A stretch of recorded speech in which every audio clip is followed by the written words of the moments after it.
Сәлем, менің атым Эвелина, және мен өзіме энтінің қалай әсер еткенін айтқым келеді. Менің өмірім кәдімгі үздік оқитын қыздың өмірі болатын. Менде бірінші класстан бері Батан деген кличка болды. Мені мазақтамайтын, жай қалжыңдайтын. Кішкентай кезімде ата-анам ылғи менен кітапты әрең тартып алатын.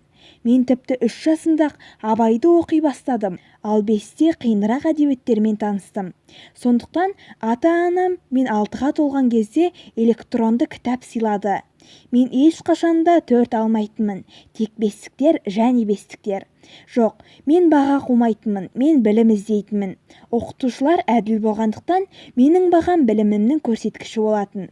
Менің мұғалімім тіпті сен үшін 6 деген бағаны да ойлап табуға болады деп қалжыңдайтын. Мен НТ-ға 10-шы сыныптан дайындала бастадым. Мен үшін бұл экзаменнен қорқып керек емес еді, көп сыныптастарыма қарағанда. НТ-ға бір ай қалған кезде мен успокоительныйларға отырып қалдым. Оны ішпесем, басым ауырып, қорқынышты нәрселер бастала бастады.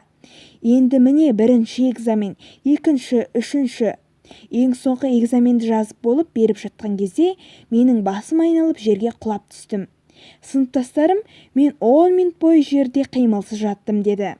Сөйтіп мен ауруханаға түстім.